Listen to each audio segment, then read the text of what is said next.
You turn my mourning into dancing. You turn my mourning into dancing. You turn my mourning into dancing. 'Cause your love changes everything. Your love changes everything. Oh, there's something about your love. Something about your love changes everything in my body. Oh, something about your love. Something about your love changes everything. It changes everything. Something about your love. Something about your love changes everything. It changes everything. Something about your love. Something about your love changes everything. Changes everything. Something about your love. Something about your love changes everything.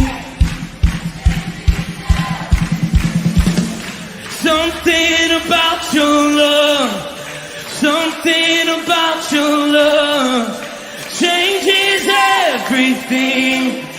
Changes everything. Something about your love. Something about your love changes everything.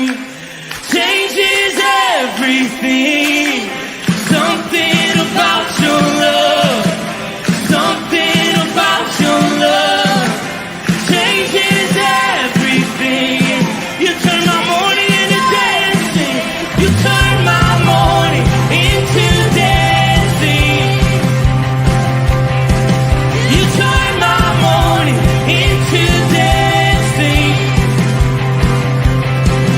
You turn my mourning into dancing. You turn my mourning into dancing. Something about your love. Something about your love changes everything. Good morning, guys. How you doing today? It is Tuesday morning, and it is ridiculous outside.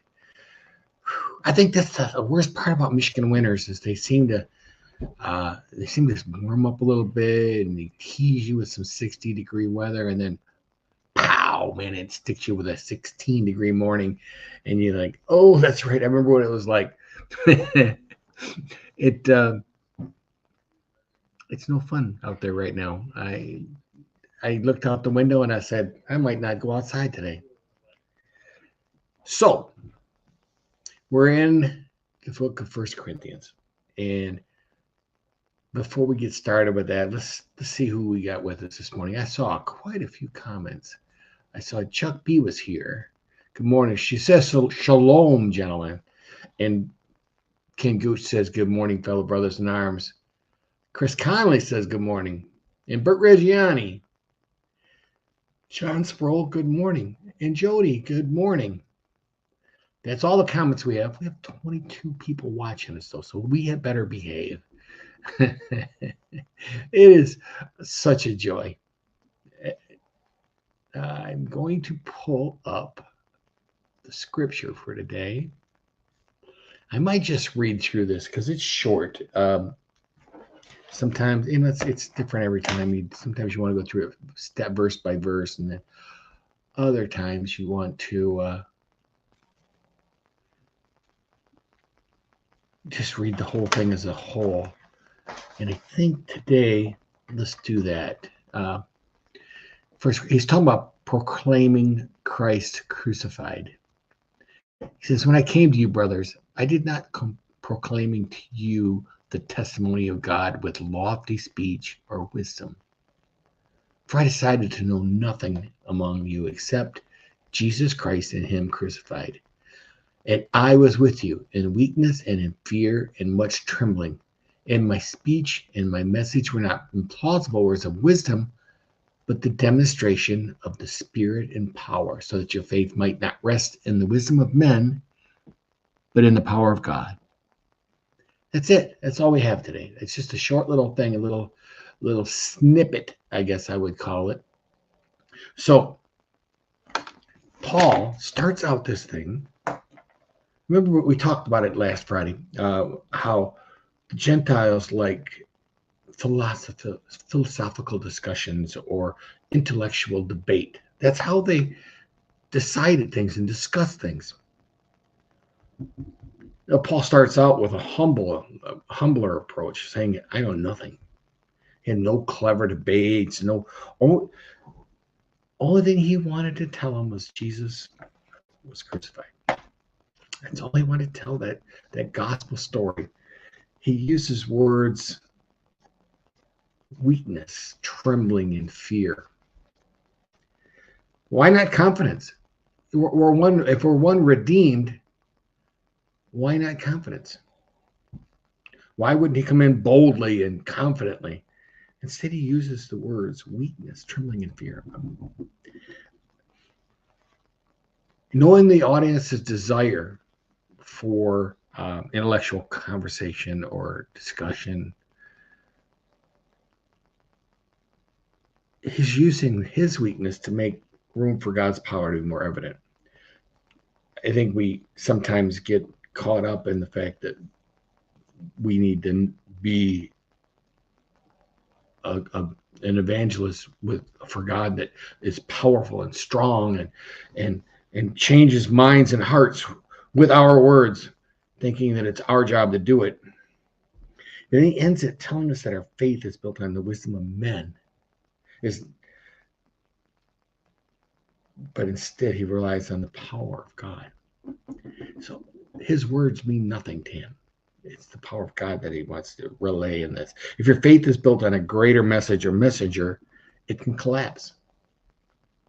I mean, so if all you do is you're going to church for that message, or your faith is based on that message, it'll fall apart. If your faith is built on logic, that can be argued away.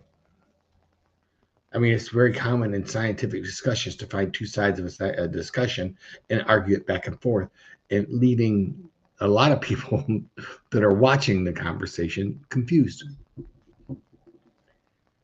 But if it's built on God's power, it endures. That's the thing we have to remember. So how can Scripture help us live in 2026? How can this be a part of our lives in today's kingdom, in this world? Well, we need to keep the gospel central. Christ died, was buried, was crucified, died, buried.